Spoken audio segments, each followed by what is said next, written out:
अस्सलाम वालेकुम जी। आज का हमारा टॉपिक है application of Schrodinger wave equation. तो आज जो हम सबसे पहली एप्लीकेशन देखने जा रहे हैं वो है फ्री पार्टिकल। कि भाई फ्री पार्टिकल का वेव फंक्शन क्या होगा, उसका आइगन फंक्शन, उसकी आइगन वैल्यूज, वो सारे मामलात आज हम देखेंगे। तो शुरू करते हैं। Application of Schrodinger wave equation में पहला है फ्री पार्टिकल।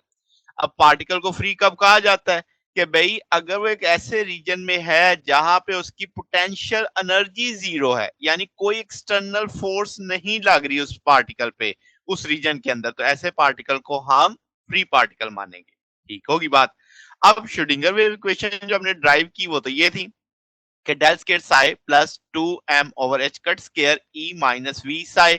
अब चूंकि पोटेंशियल जीरो है तो यहाँ पे ई वी जीरो हो जाएगा, तो ये इक्वेशन इस रूप में आपके सामने आ जाएगी, यानी इक्वेशन वन के तौर पे हम इसे लिख देंगे। ठीक है। आर और टी मैंने इसलिए लिखे कि भाई आपने जो अब वेव फंक्शन देखना है वो पोजीशन और टाइम डिपेंडेंट है। ठीक है, दो चीजों पे। ठीक। अब लेट से हम कहते हैं पार्टिकल मूव कर रहा है पॉजिटिव एक्स डायरेक्शन में, तो हम आर की जगह एक्स को ले आएंगे बीच में। ओके। अब अगर मैं कहूं कि आपने जनरल यानी जो जनरलिटी उसे अगर आप ना एक जनरल जनरल बात करें, तो पार्टिकल को रिस्ट्रिक्ट किया है एक्स एक्सिस पे, तो इसका मतलब वाई और जी कांस्टेंट रहेंगे उसकी मोशन के दौरान। तो डेल्टा स्केयर को जो आपका लेप्लाशियन ऑपरेटर होगा उसे आप पार्शियल स्केयर वो पार्शियल एक्स कर सकते हैं।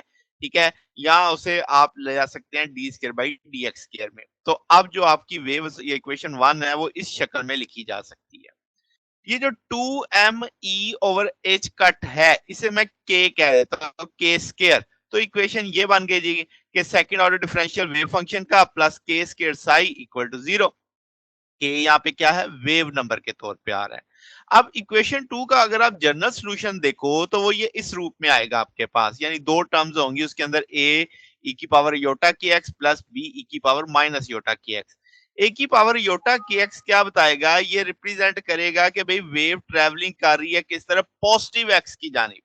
जबकि बी की पावर माइनस योटा की एक्स क्या रिप्रेजेंट करेगा कि वेव ट्रेवलिंग कर रही है माइनस एक्स की जानिब, यानी रिफ्लेक्टेड वेव वाला कहानी आ जाएगी। अब चूंकि पार्टिकल फ्री है, कोई बाउंड्री नहीं है, तो टक्कर खा के वापस कहां से आएगी? तो इसका मतलब जो बी वाला फैक्टर है उसकी तो कोई सिग्निफिकेंस ही नहीं, आप उसे निग्लेक्ट कर सकते हैं। तो इक्वेशन तीन को रिड्यूस करके मैंने इस शक्ल में लिख दिया, बी वाला फैक्टर उड़ा दिया बीच में से। अब जो इक्वेशन फोर है ये बुनियादी तौर पे अब आपके पास वो फ्री पार्टिकल के साथ जो वेव एसोसिएट है उसको समझा रही है पॉजिटिव एक्स डायरेक्शन में। थ्री डायमेंशन के अंदर आप इसे इस तरह लिख सकते हैं, के एक्स इंटू एक्स, के वाई इंटू वाई, के जी इंटू जी, और ए बराबर लिखा जाता है ई की पावर योटा के डॉट आर। डॉट प्रोडक्ट है ना, तो लिखेंगे तो इस रूप में लिखा जा सकता है। तो ये थ्री डायमेंशन में फ्री पार्टिकल की इक्वेशन आ गई। ओके। अब नताई देखते हैं कि ये जो वेव फंक्शन आया है आपके पास, अगर मैं कहूं कि इसकी आइगन फंक्शन जो है वो साइमल्टेनियसली आइगन फंक्शन है किसका, एनर्जी और मोमेंटम का। मतलब आपने जो के की वैल्यू निकाली थी दिस वन, यहां से आप एनर्जी निकाल सकते हैं भाई, यानी आप ई को एक तरफ रखो बाकी चीजें दूसरी तरफ ले जाओ, तो h cut square k square by two m energy हो जाएगी। मोमेंटम हम जानते हैं p equal to h cut k होता है। तो जो आपके पास in term of wave number में अब आपको एनर्जी और मोमेंटम बता रहा हूं वो इस सूरत में आ जाएगा। अगर मैं इसका फर्स्ट ऑर्डर डेरिवेटिव उठाता हूं वेव फंक्शन का जो इक्वेशन नंबर चार के अंदर है, तो ये इक्वेशन इस रूप में लिखी जाएगी। सेकंड ऑर्डर डिफरेंशियल उठाऊंगा तो ये आ जाएगी। अब आपके पास ये जो सेकंड ऑर्डर डिफरेंशियल है, अगर हम इसे इक्वेशन टू में वापस ले जाएं, वो जो वेव फंक्शन बना था दिस वन, तो इस जगह वैल्यू लगाई जा सकती है। तो जब मैं वैल्यू लगाऊंगा तो ये सेकंड ऑर्डर नेगेटिव में आया, वहां पे के पॉजिटिव में, तो ये कट गया, ये जीरो हो जाएगा, तो इक्वेशन सेटिस्फाई हो गई है। इक्वल टू जीरो ही आना चाहिए था ना भाई, तो वो सेटिस्फाई हो रही है।